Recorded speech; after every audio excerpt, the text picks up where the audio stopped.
Hey everyone, before this episode begins, I wanted to give a quick disclaimer. There was some audio issues with this episode. Unfortunately, there's this strange high-pitched noise that I heard in one of the audio tracks, and I was able to remove it pretty much, but to remove it, it kind of made some of the audio sound a little funky. It still is, you can still understand everything. I was about to say it makes it legible, but this is not handwriting. You can still understand everything that we're all saying, but I just wanted to give you a heads up that the audio might not be quite what you're used to. So with all that said, on with the episode. On this episode of Still Loading. Oh, I'm Lana, the princess of Videoland. The Princess of Videoland? Why, gag me with a square and call me QB!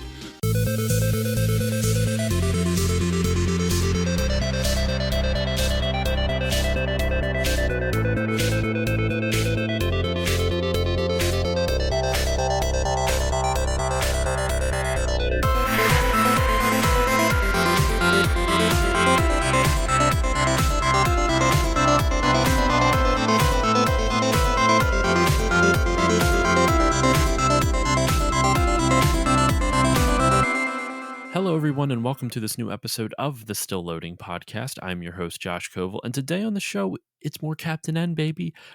We're back with more entertainment for you, and with me is my co-host with the mo-host, Dexter Morrill. Dexter, how are you doing today? I'm doing good. You are incorrigible. I'll just say that. Isn't it enticing how many puns we can come up with, Captain N puns we can come up with? I think with all these puns, they would hire us to start writing more episodes of the show. That's entirely true, in my opinion. That would be incredible. Incredible. The incredible Captain N. Anyway,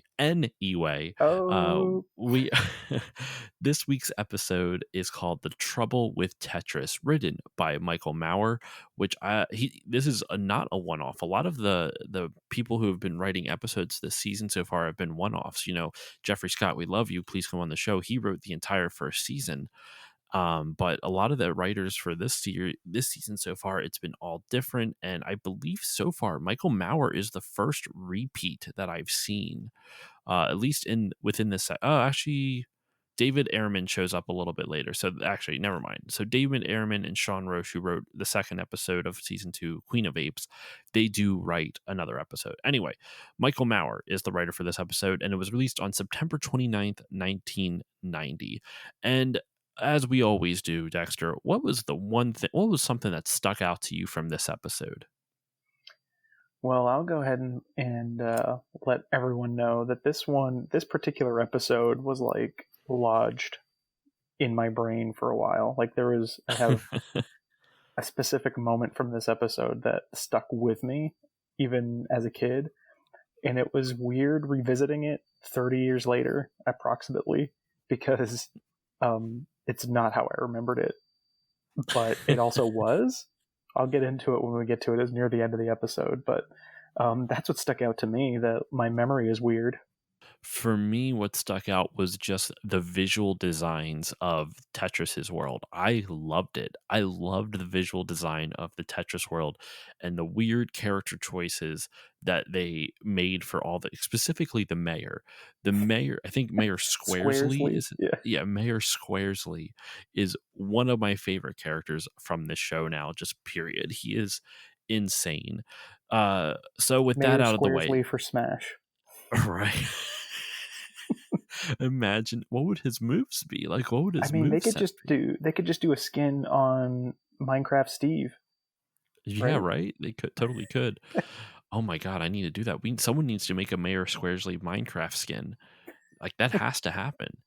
And do like a whole Tetris world. That'd be kind of dope, actually. I'm down for that. Anyway, so Mayor Squaresley, hero of this episode, the hero we didn't know that we needed.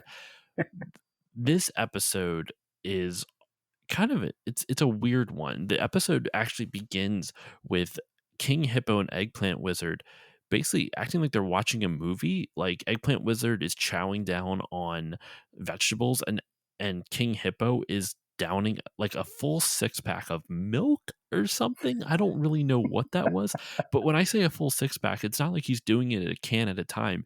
He opened a full 6-pack all at the same time, all still in their like plastic, like the plastic like mesh that holds it all together, and just downs a 6-pack of canned milk or something like that. Or if we're going with the Captain N, the Captain, oh fuck, hold on, the Captain N tradition of just white stuff on people's faces, specifically Simon's. There's none in this one. It's kind of along those lines as well. Uh, and what they're watching though is the N team flying through a series of asteroids, and it's just a very strange. That's, I mean, how many times are we going to use that pun? I can't use that for every time we use the word "and." That would just get annoying. Yeah, we'll make that one time. But yeah, and so Kevin is flying his saucer thing through this space field, through this asteroid field, excuse me, and the, like Mother Brain and King Hippo and Eggplant Wizard are all excited. Oh, are they Yeah, going to, get like crash or something? they said they were watching Space Adventures, so I assumed that it was a video game reference. Then I was like, maybe I've never heard of Space Adventures. Like, I looked it up. I was like, was that like an Atari game or an NES game? No, not that I could find. They just were, and then it made it more confusing that they were watching Space Adventures, only to find out that they were just watching Kevin and the N team. Kevin. Yeah, it was a very strange scene overall. And then they, they're flying through the asteroid field. They get out of it, and all of a sudden there's a pull. There's a disturbance in the force. They're getting pulled into this unknown world, according to them, and it turns out that it's this unknown video land, and it turns out it is Tetris. It is Tetris's world, and but flying that ship, right, the scene right before they get sucked down to Tetris's world, Kevin's eyes really weird me out, man. They look kind of like, he's supposed to have blue eyes, but they look pale blue, so they kind of are zombie-ish, or like a, what's the, like a White Walker from Game of Thrones or something like that. Like he's got those kind of color eyes, and it's just very uncomfortable for me. What did you notice that at all? I didn't. I noticed another character's eyes that hasn't been introduced yet, but we could talk about that Okay. when we get to it. Speaking of uncomfortable, though, did you see the couch that Eggplant Wizard and King Hippo were sitting on to watch? No, I didn't think they were sitting on a couch. They were sitting on a couch? I do not blame you, because it does not look like a couch. It looked like 3 connected stools or something. Like, it was weird. Like, and that was the back of the couch. What's with this show and weird furniture to be sat on? Remember that the one episode where Eggplant Wizard and King Hippo pretend to be TV repairmen, and they're all sitting on the same couch watching TV, but there's like this weird, like elevated Like seats for tiered, Mega Man and Kid yeah. Icarus. Yeah, it's this show is just a bizarre history with that. So actually, while I'm talking, I am going to look up that couch you're talking about to see if I can see what you're talking about. I'll see if I can give you a time code. But yeah, it's wild because you keep seeing it behind them, and I didn't think anything of it. I just figured it was background. Mm-hmm. But then when it zooms out a couple of times, you can, it's like, it's weird. It looks like, here's a better description for our listeners. You know the little pawn pieces for like Sorry or Trouble, like the old school board game pawns? That's what it looks like. It looks like 3 of those connected. And like the fat bottom part is where they're sitting. And it has okay, no, I see it now. That is that's very weird. It's almost like they look like lamp shades. Like it's these round, like beanbag bottoms with these thin posts going up that look like it would be part of a lampshade. And then it's at 1 minute and 2 seconds. You get a really good view of it. It almost looks like King Hippo has like a dumbbell off to the side. I'm not really quite sure. Anyway, okay, 2 minutes and 39 seconds. They show it in its full view. Okay. But the other thing I was going to say was this season compared to the first season, Levi Stubbs is just knocking it out of the park as Mother Brain. When I can't understand half the shit he says, though. It's so like he slurs all of his words together in this. I don't know what direction he was given, but He's it's just so slurring and strange. shrieking. Like Yes. Levi Stubbs, man, what a champ. when they get pulled into the Tetris world, Mother Brain gets excited as well because of the power that's pulling them in. The But power. the quote that I wrote down for Mother Brain was, "I can feel the magnetic power," and I just enjoyed his delivery of that. I love it so much. So the end team goes down or they crash into Tetris World, and the moment they get there, they're surrounded by all the citizens of Tetris, the Tetrisans, I guess, would that be what they're called? The Tetrisans and the Mayor Squaresley. And what's weird about it is that they crash land and they say, "Who are you?" And Mayor Squaresley asks that, and she's like, and Lana goes, "Oh, I'm Princess Lana." And oh, a princess, well, we must make this a holiday. And I actually really like this joke, this like kind of through line of a joke where everything that is semi important must be turned into a holiday, like not even semi, like with the smallest amount of importance must be turned into a holiday.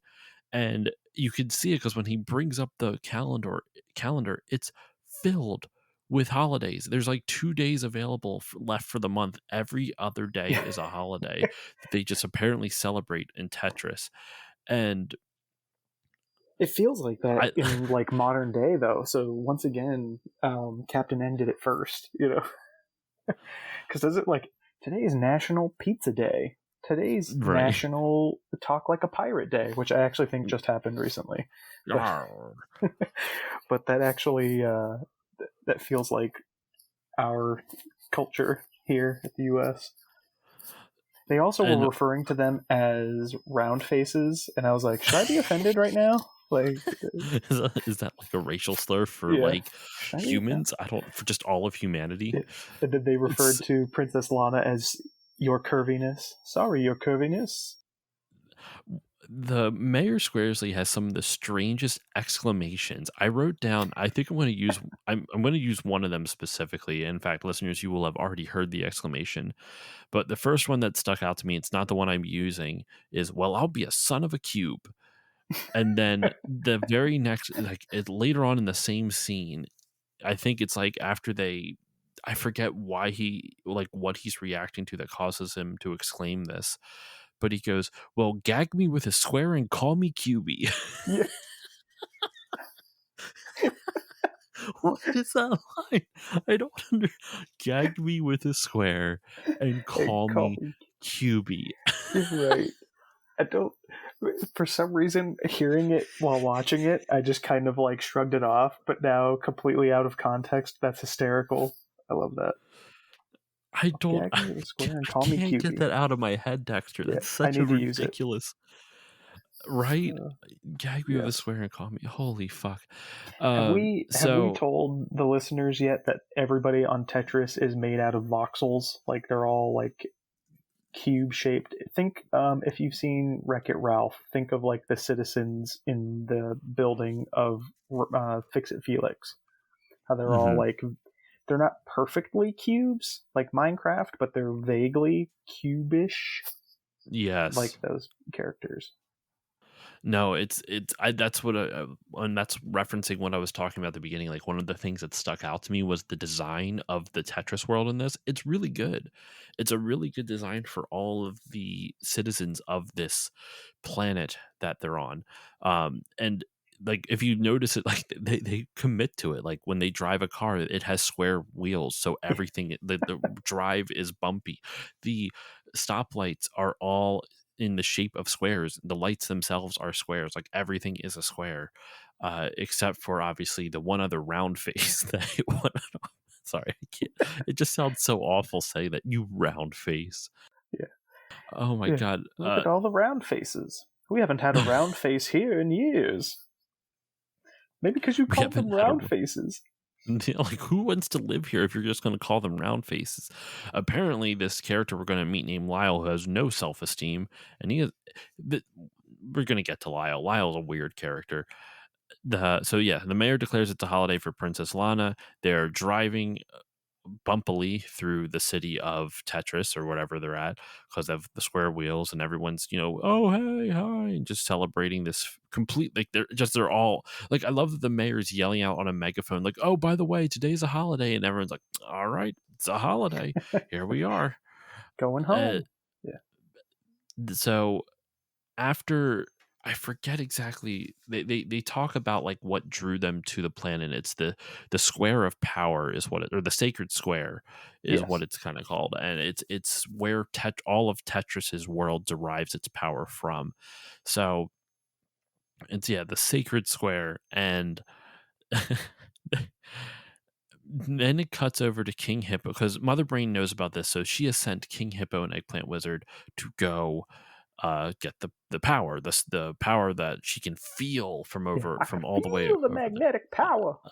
I feel it. And the voice acting, the actor who plays Eggplant Wizard, when he's like, "Oh, you just wait until we find the core of power or whatever," and it's this giggle. He does like this maniacal giggle, and it's one of the strangest sounds I've ever heard Eggplant Wizard make, and it really made me chuckle. But what made me laugh even harder is that King Hippo and Eggplant Wizard get like Tetrisized. Like, I forget exactly how it happens. Like, something falls on them, right? Well, they're following behind Mayor Squaresley's square vehicle, his square car that he's taking the N team in. And there's a square, they drive over a square sewer cover, and the sewer cover moves, and Eggplant Wizard and King Hippo come up onto the street behind them.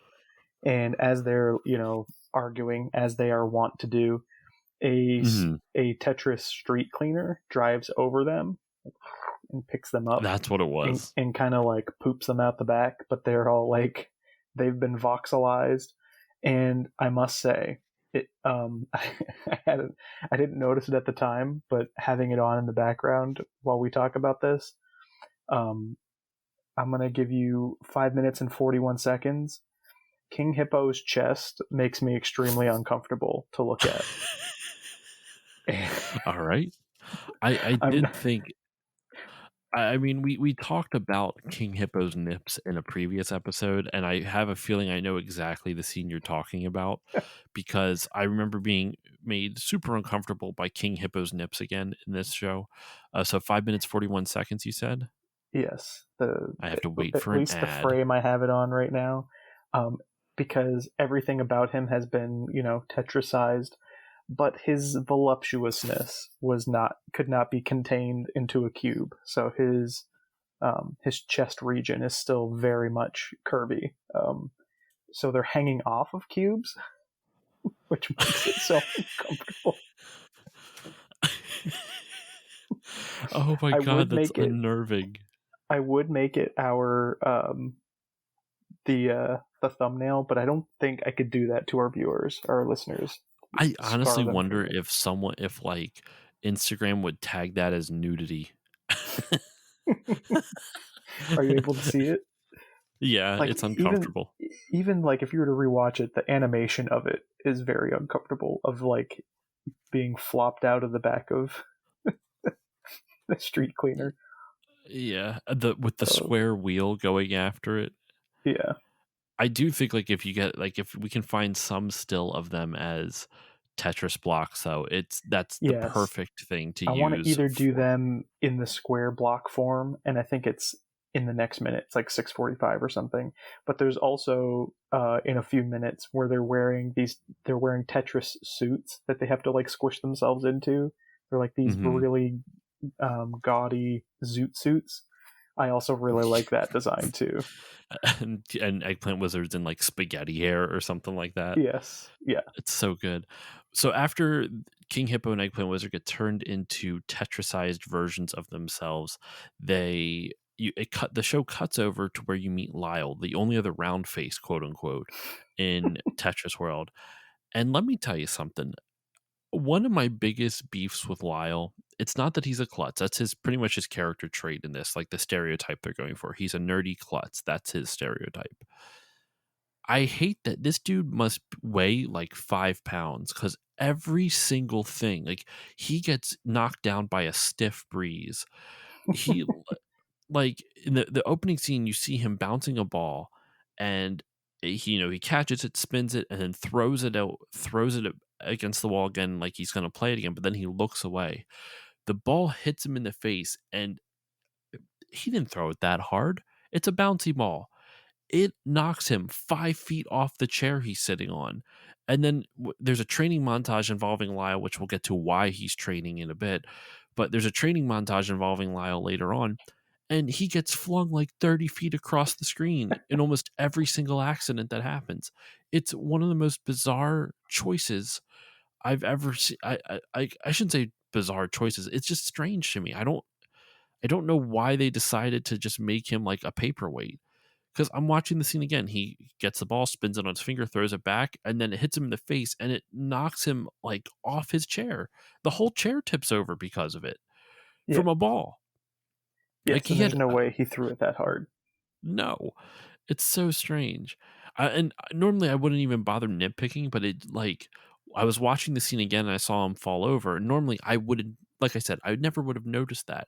But I did notice during his montage scene how easy it is for him to get flung like in random locations.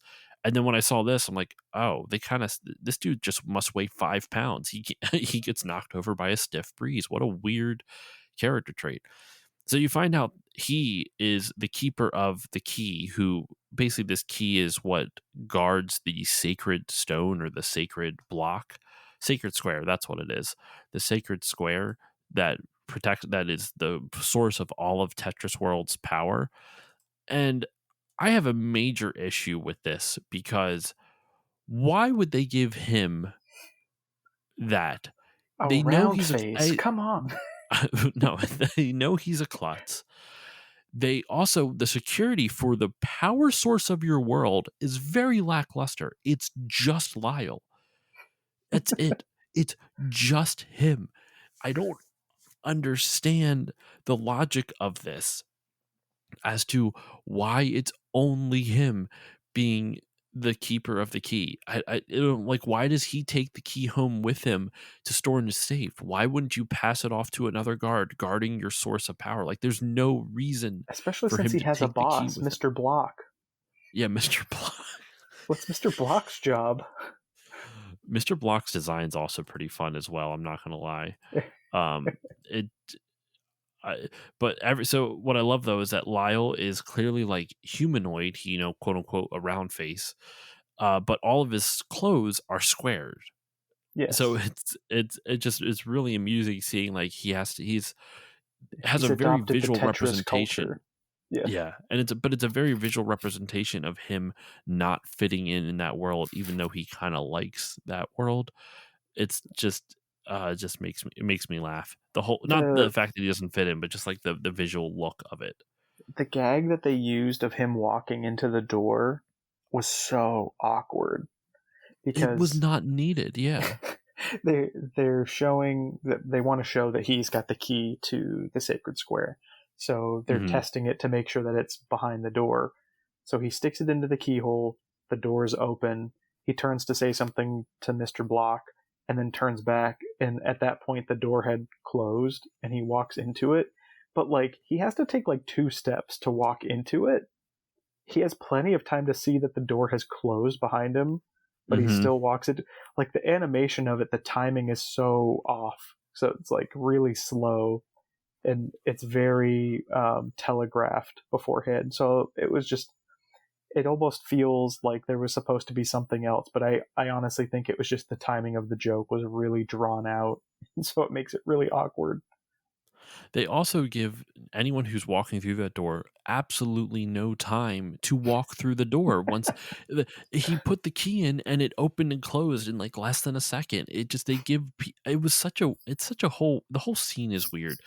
Like it's a perfect introduction to who Lyle is as a character, as a klutz, but it's still a very weird scene because then the very next moment after that, Lyle leaves work after walking into the door, and then his shirt gets stuck in a bus door. Like, how do you do that? How do you? Yeah. I don't understand. And he's not strong enough to pull it out. He's just like Well, he doesn't stretching. try to pull it out. He tries to run away from it. Oh no, he does kind of try to pull, but he is strong enough to rip the fabric of his shirt. So either that door must have like an iron grip. But this is one of my biggest pet peeves with like quote unquote klutz characters. It's the no klutz is actually like this. And I understand it's played up for cartoonish and comedic effect, but like if something falls on your head so you can't see, because that's what happens after his shirt gets stuck, it rips off. He falls forward into some construction dude. Construction dude's like bin flies up into the air, and I guess it's cement or I think powder it's or whatever, bubbles. lands on bubbles. Yeah, maybe it's a cleaner, lands on Lyle's head, and he can't see. So instead of standing still and taking off the thing, he walks around. Nobody does that. No, like a klutz wouldn't like. I can't see. Let me walk in. Let me walk around because just so I can see better. Like it makes absolutely no sense. Isn't that the That's always a conceit pet of peeve of the mine. isn't that the conceit of the Mario Wario game where what I can't remember the name of that game, but a bucket falls on Mario's head and you have to Oh, it's control the stuff around him. a bucket falls on Mario. I don't know. That's and you play a fairy and you have to like move things around in the level so that he doesn't get hurt. Oh, that's kind of cool. Yeah. That kind of reminds me though of the Mario versus Donkey Kong series. It's not the same like Yeah. joke of Mario having something stuck on its head, but it's the same idea of like things that are move that can't stop, and you have to move Let me see if I things can to get find in it. and out of their way. Mario But and okay, Wario is what it's called. okay.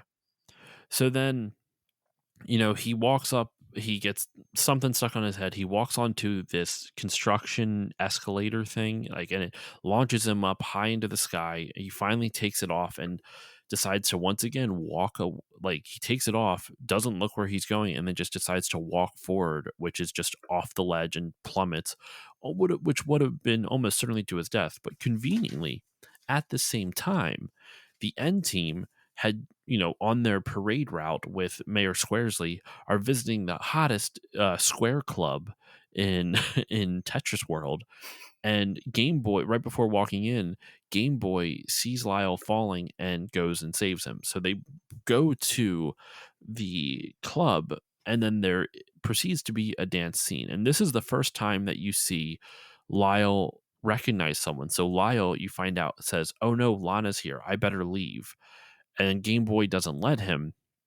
Um, or no, sorry, not Game Boy. One of the other Square citizens doesn't let him, and they start to dance. And you don't know what the relationship is with Lyle and Lana.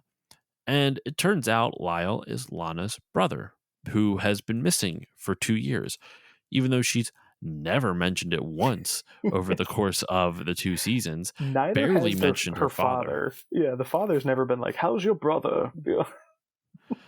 You meet her father twice and never, yeah, you're right, never mentions it. And then what does he say? What is she say? She's like, "Father and I have been looking for you for 2 years." And it's like, well, thanks for telling us now, over a year into this show at this point. Yeah, I wrote down, why does Simon not know who Lyle is? Because hasn't he always worked for like protecting Lana even before That's they what I called? thought too. It doesn't make it really, it's not poor, it's not well done. I mean, once again, we're not really worried that much about the canon of Captain N, but it's fun to try to keep track of it, even though it's really not meant to be kept track of at all. It's it's mindless entertainment. So Lyle's dancing with a Squares citizen, and then you see they're at the club's name is called Cubies. And this is the scene you were talking about, Dexter, where King Hippo and Eggplant Wizard are in like zoot suits or something, yellow checkered zoot suits, and they start dancing. And wow, I wrote down a quote that um, King Hippo says to Eggplant Wizard, because they're trying to get the key, which is conveniently dangling off Lyle's belt. And let me see, the band that's playing at the club is called the Blockheads, and it's the song that they play while all this dancing is happening and King Hippo and Eggplant Wizard are trying to steal the key is kind of a rock around the clock parody. It's kind of got that Yes. like almost Happy Days style rock music to it. Yeah, it's got the 50s feel to it. And I Yeah. expected, and then they made the joke later, I expected it to be like, they should have done like country music and been square dancing. Uh, But yeah, yeah, they yeah, missed they do opportunity make the for joke sure. later. The one Tetris citizen that asks Simon to dance, she's like, "Want a square dance?" And I was like, "Okay." So at least they made the joke because that was like, it's sitting right there. Come on. So when King Hippo and Eggplant Wizard are trying to get the key, he King Hippos basically says, "You better get it this time, otherwise I'll squish your squash." And I don't know if that's a euphemism for King Hippo or for Eggplant Wizard's eggplant his penis, or Eggplant Wizard's eggplant, if you will. That's But that's a great question. it could be though. It very well could be. Uh, so He did call him okay, zucchini breath at the beginning of this episode too when they were arguing earlier on. I feel like that's just a go-to for King Hippo. He calls like it's a '90s insult, something breath. Doesn't Yeah. matter what it is. It could be just some word that doesn't really fit into what's happening, and that's it's zucchini breath. It's I don't even know. I can't think of other examples. Dog breath. That's another one. Yeah. So what happens is they are trying to get there's Lyle, since he's a klutz, causes a whole bunch of shit to happen at QB's, and you know food is falling everywhere, and someone knocks Captain N's blaster off of his belt, and he shoots some of the Tetris blocks, which causes them to fall and go all over the place, and it's just a mess. And after all the dust settles, they are able to not they're able to stop King Hippo and Eggplant Wizard from getting the key, but they realize that Lyle is just helpless, absolutely helpless. And then this begins kind of the training montage that I referenced before. They're trying to make Lyle feel more important. And this is it's so weird. Lyle is and Kevin are fighting with square shields, and during this whole montage is when the King Hippo and Eggplant Wizard are trying to also steal the key once again. But during the sword fight, remember I said before how uh, King Hippo. Oh, sorry. Remember I said before how Lyle is basically like 5 pounds and gets blown over by a stiff breeze. Well, he swings a little too hard at Kevin, and on the follow through, it launches him the opposite direction of where he was swinging by like approximately 10 feet. He just does a swing, and he swung so hard it launched himself 10 feet the opposite direction. Because once again, if in case you don't know, listeners, Lyle is a klutz. They really just drive it home. And then you have a scene with him and Simon doing jousting on square horses. What did you think of the square horse design? I forgot about the square horses. Yes, I liked that. I do too. Now I wonder though, they're jousting with poles. Aren't poles round? Mm, yes, they should I be found the like flaw. they should be The fence only posts. flaw. The only flaw in this logic. Actually, you mentioned before, I got to know now, is Lyle the character you were referencing before that you didn't like his eyes? Yes, and I don't think it's necessarily. I think it was something lost in translation from character design to animation, because I think Mm, the intention is that he's just supposed to have like beady little eyes with a little mm-hmm. white shine on them. But at some point, I'm trying to remember where it is on here. I didn't write down the timestamp, but someone gave him black eyes with white irises inside them. So it was like, Yeah. so That's he had, legit why I asked you, because I'm looking at the scene. I'm like, this is uncomfortable. yeah, he has normal eyes, except they've reversed the color where it's like black eyeballs with white eye on the inside. And Mm-hmm. that's what I mean by it must have been lost in translation. Like they saw the character design and assumed not that they were like little button eyes, but that they were like weird reverse, like negative eyes. Negative Eyes is my high school band's name. Was my high school band's name. Yeah, and I was like, oh, and then I was like, have they always been like that?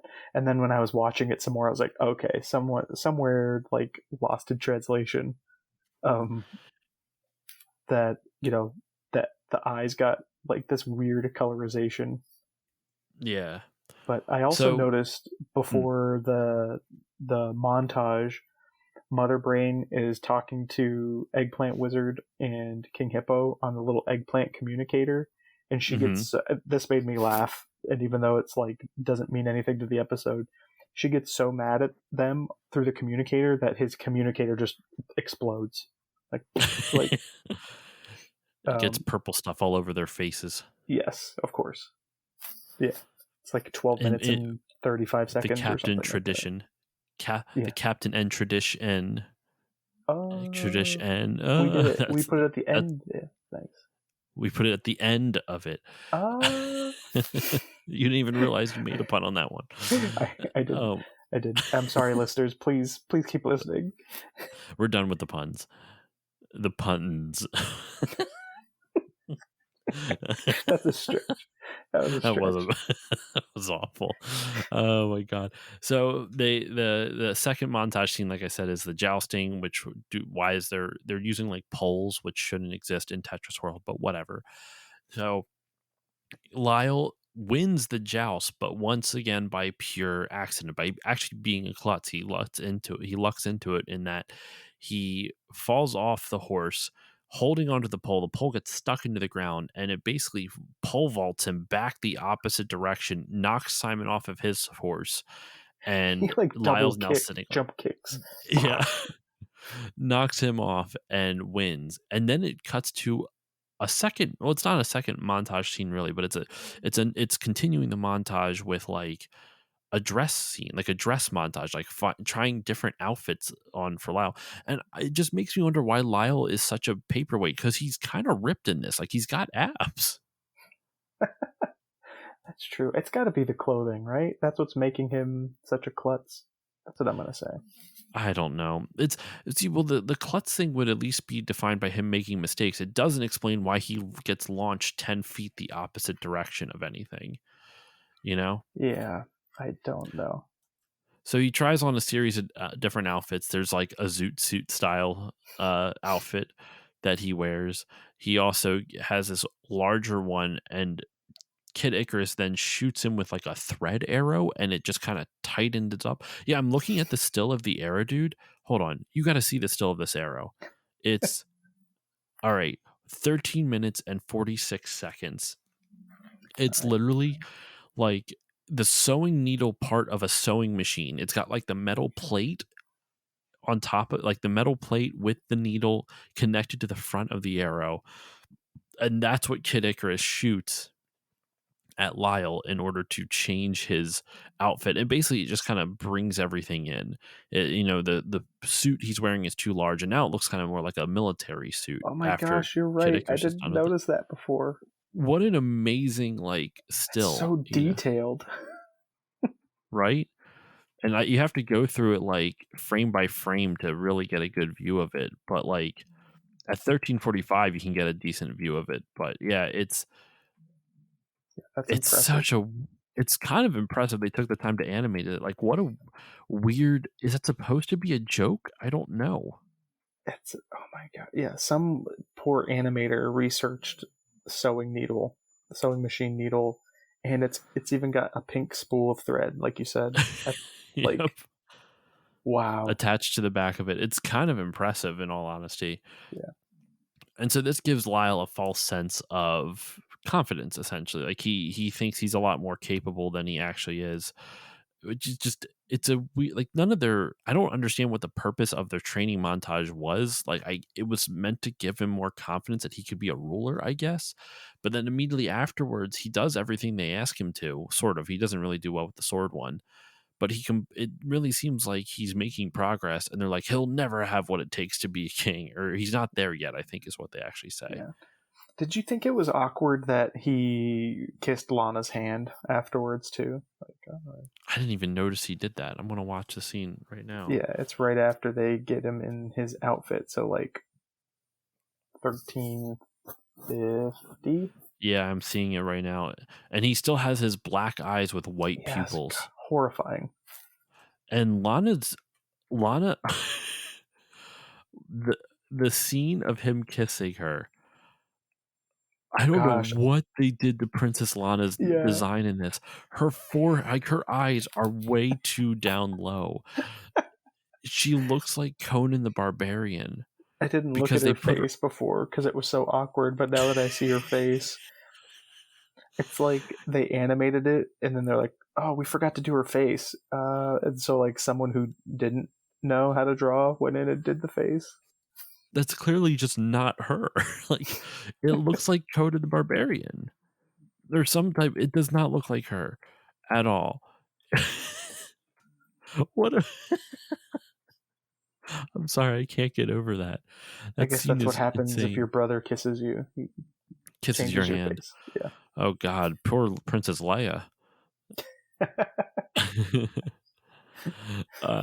Star Wars reference. Anyway, so they go back to Lyle's apartment. He overhears them saying that they'll never be, he's not ready to be king or something like that. In the meanwhile, Eggplant Wizard and King Hippo are breaking into Lyle's safe by putting in an exploding tomato underneath the safe, but the tomato doesn't explode, so Eggplant Wizard eats it and explodes in his mouth. So King Hippo just punches right through the motherfucker, just punches right through the safe. I'm like, why didn't you do that sooner? You're willing to use an explosive, but you can punch through steel. Just punch through steel. You don't. It's probably a little less loud than an explosion would be, and there's less chance of you hurting everybody. This is true. I didn't expect it to work for that reason. I was like, well, that's not going to work. And then it does. And I was like, why did he do that to start with? Seriously. So, I just noticed I'm watching the scene of them celebrating Lyle. They're drinking out of square glasses. They're drinking out of square. I love it. And once again, it's milk. They're drinking milk or something. All right. I mean, this was the era of those commercials, drinking your milk builds strong bones. Yep. So then Lyle hears them breaking in, says, well, I'll show you how ready I am, and goes to try to save it. And this is pretty much where the climax of the episode kind of begins. It's King Hippo and Eggplant Wizard end up stealing the key. They tell Lyle gets stuck behind a bookcase, so he's all embarrassed. They say, Lyle, just forget it. We're going to go do this. So then it cuts to King Hippo, Eggplant Wizard, and Mother Brain breaking into the Sacred Stone area. You've brushed over. Want to say something. Yes, you've brushed over the fact that they used a little celery helicopter to escape. Oh my God, I wrote that down. I can't believe I forgot to do that. I even thought it was is that celery? I think it's celery. Yeah. The design of that helicopter is awesome. It is. It must have been the same person that did the sewing needle arrow, but it's literally how if you buy celery from the grocery store in the produce section, a little bushel of celery, and the bottom sprouts handles and the top sprouts propellers, and then it just starts spinning and it carries them away. And I was like, that is amazing. Such a good design, man. I love it so much. I love that design. It amazed them so much that it changed Kevin's character design. If you see when they get to the window as they're flying away, Kevin looks more like a Ken doll, like a Barbie Ken doll. His hair looks like it's attached, just colored, painted differently on his head. It's weird. Mm-hmm. Wait, what scene does it? 16 minutes and 9 seconds. They change, Kevin looks totally different. It doesn't even look like they drew his hair. It just looks like they painted the color of his hair on top of his head. You're right. It's like he just got a bowl cut. It doesn't. What is with it? There's so many off-model things. Princess Lana's eye, Princess Lana at least looks like Princess Lana again, and her eyes look back to normal. But then Kevin's hair is back. Oh my God, that's so funny. Okay, so Mother Brain takes the square, the sacred square.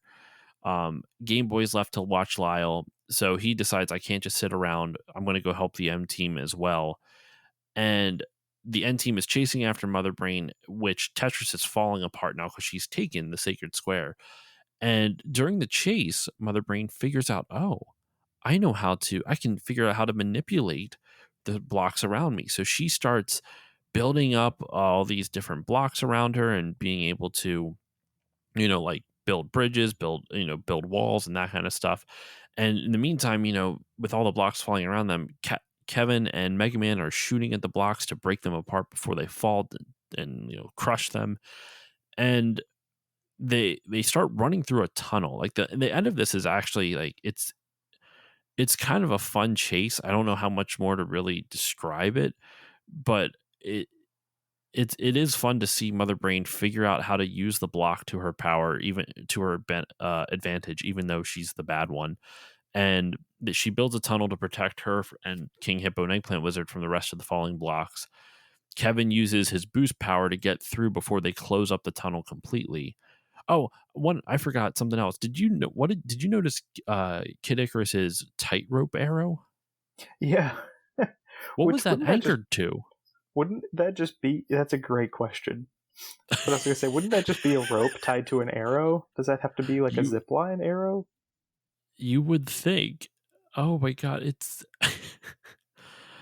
a Yeah. rope tied to an arrow, and then it's the arrow shoots into the wall, but then it doesn't anchor the other side of the arrow. I don't know what they're tying the other side to. No I'm not going to clue. think about it too hard. But this is Uh, where when they took the sacred square, this is when it triggered my my memory of seeing this episode as a kid, mm, because for some reason, like, this was a lot more existentially terrifying to me as a kid than I realized. Um, my memory is of like the sky falling like Tetris blocks, like it does in this. I remember that, and I feel it, and I remember, and I think it happens a little bit at the end. I remember Kevin getting closed in by the blocks and having to like shoot them, and I remember that was probably one of my earliest memories of like claustrophobia. I'm not claustrophobic, but like that's the first time I can remember that sensation of like, oh wow, that would be terrifying. So that's like what stuck with me. Like it's a pretty, like you said, it's a really fun little chase scene where they're chasing after them, and she creates that tunnel, and he has to use the boost to get through. Star Fox yeah. reference. But that was the memory I had of like the pieces falling from the sky and trying not to get closed in and stuff. So when I saw the name of this episode, I was like, oh, I think this is the memory I have. But it was much more terrifying of a memory than what it is in the actual episode. I mean, everything's a lot scarier when you're a kid. This is Actually, true. it's funny. We've been showing my kid we've been branching out, trying to show different cartoons and different shows. So we tried, she likes dinosaurs right now. So we tried showing Nice. her The Land Before Time. A little too scary for her still. Like, just because when the scary music comes on, she can't really handle it. She gets she's like, turn it off, turn it off. She's a year and she's not even 2 yet, so I understand, like, it's scary. She doesn't know it's not real necessarily. Like it so, but anyway, so yeah, the chase scene is really fun. The way they foil Mother Brain though is really weird. Lyle flies in on Game Boy, and dumps ink on Mother Brain, and she's like, "I can't see." And King Hippo and Eggplant Wizard go, "But we can," and start pushing her. And then Kevin shows up and just kicks the key out of her hand. I I don't know why she wasn't gripping onto it more tightly, but kicks it out of her hand. And then Lyle catches it, and they save the day. And the episode ends pretty much right after that. Mayor Squaresley wants to declare another holiday, and they're like, "Nah, maybe not this time." Lyle decides to stay back, and help save or protect, excuse me, Tetris from Mother Brain if she ever decides to attack again. And the episode ends with them going hip hip hooray and tossing Lyle up into the air like it's a cheesy, hip hip hooray, hip hip Yeah. hooray. Freeze frame, Roll credits. Yeah. I want to make one more point quick before you give your final thoughts on the end of the episode and, of course, the episode in as a whole. The reason Mother Brain is unaware of Tetris's world is because they reference it like it's on the outskirts of the kingdom, so they've never been brought into the war between Princess Lana and the End team and versus Mother Brain and her team. So they're completely oblivious to everything that's going on, which is kind of cool. It is weird that her brother Lyle decided to run away. Like he knew about this war and he's like, fuck this. I'm going to some place that doesn't know it exists. Even though he claims to care about his sister and her dad. But anyway, your thoughts on the any comments you have for the end of the episode, Dex, and then of course lead that into your final thoughts for the episode in whole. Yeah. My last couple of thoughts, my last couple of notes here was Lyle knows football because when he catches the key at the end, he goes touchdown, and I was like, wait, the rolling logic of Captain N. Yes, sometimes they know human sports, sometimes they don't. I thought that was funny. Round face sports. Yeah. Round face sports.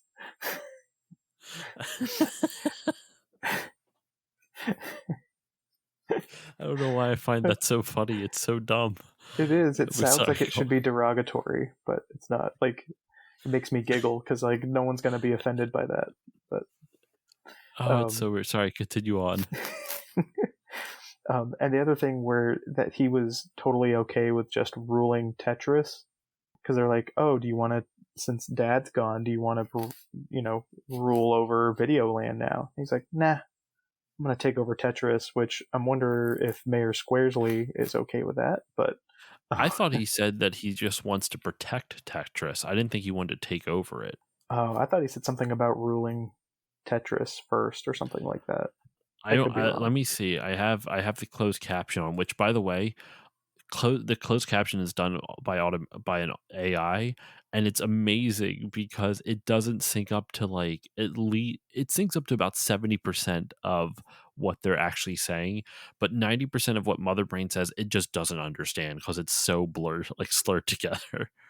Yeah, it's really funny. Oh, he just says they need someone to protect Tetris That's land, what I thought. So yeah, you're right. He doesn't want to rule it. He just wants to help protect it. That's what I thought. And I think I got that conflated because that's right before Lana says, why don't you come and we'll rule Videoland together? And then he's like, no, they need someone to protect them here. Okay, so that's where I got that mix up there. But overall, this was a pretty short episode. I mean, it's including credits, it's barely 21 minutes, which feels short, especially for even, early 90s when there weren't as many commercials. So it seems kind of short. It goes by kind of fast. This might be my least favorite episode of season 2 so far. Season 2's been pretty good, I feel like, and this is my least favorite one for season 2. I don't think it's my least favorite overall, but it's definitely not one of my favorites. See, I'm having a hard time deciphering anymore which ones I like and which ones I don't like anymore. I'm serious too. So out of season 2, I like this one more. And I'm sorry, Dexter, I know it's one of your favorites. I don't like the Game Boy episode. I really did not enjoy watching that.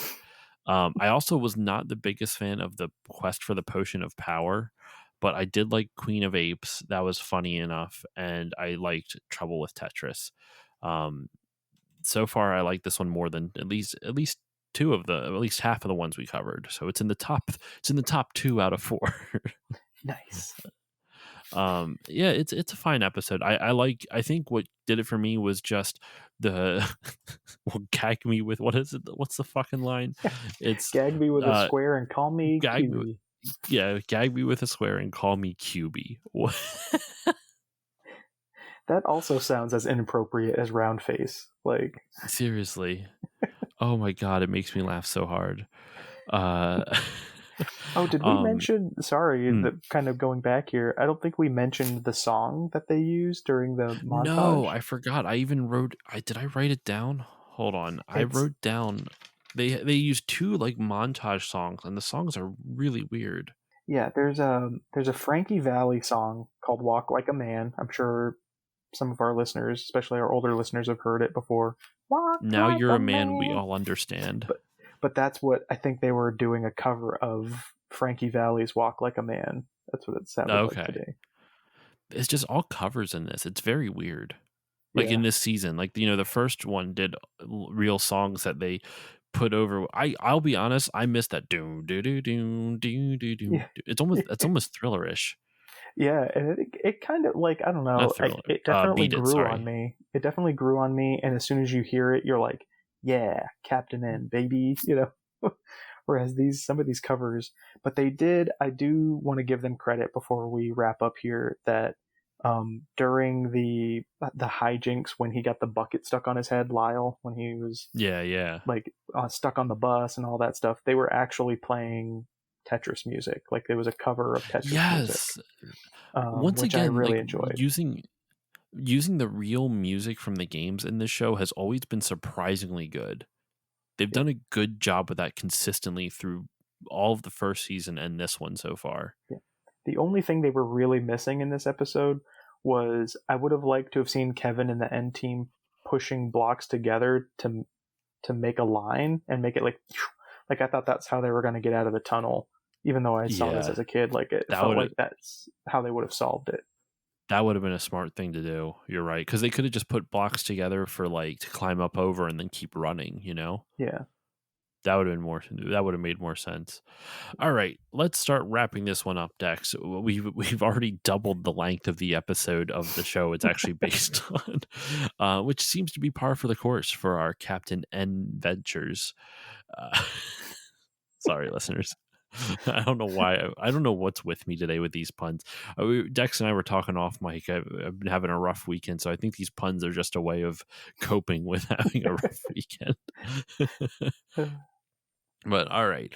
Yeah, so that will do it for this episode of Still Loading. Dex, thank you so much again for joining me. Where can the good people find you online? Oh, you can find me on Instagram, and Twitter. I'm sorry, That but you I'm tried. I tried. I mean, there's no N in Twitter. Come on, they need to fix that. But yeah, That I'm was on my the high school social band's name. medias. I'm on the social medias. Just search for my name, Dexter Morrill. That's Morrill. You can find me on there. I'm usually sharing video game stuff, cartoon stuff, my own drawings, my students' drawings. I teach art for a living. But yeah, find me on there, and I'll probably follow you back. All right. As usual for me, you can follow me on Facebook, Twitter, and Instagram at StillLoadingPod on all of them. If you want to email me, you can email me stillloadingcontact@gmail.com. If you want to support the show, you can do so in a number of ways. You can give it a 5-star rating or review on Apple Podcast or whichever podcasting app you use, because that helps more people find the show and it makes me feel warm and fuzzy. And I like feeling warm and fuzzy. If you want to support the show monetarily, you can go to patreon.com/stillloadingpod for $1 a month. You can get all the episodes a few days earlier at a higher bit rate, as well as access to a patron exclusive Discord for $4 a month, which is a relatively new tier, which won't be listed on a future episode because it was recorded before this. For $4 a month, you will get all of that plus 2 mini bonus episodes a month. And then for $5 a month, you'll get everything else I already mentioned: the mini episodes, the early releases, the higher bit rate, the exclusive Discord. But you'll also get access to a Patreon exclusive podcast called Still Bonding, in which my friend Erica Gwynn from the Monster Madness podcast, her and I go through every single James Bond movie, and we're doing that once a month over at the $5 level.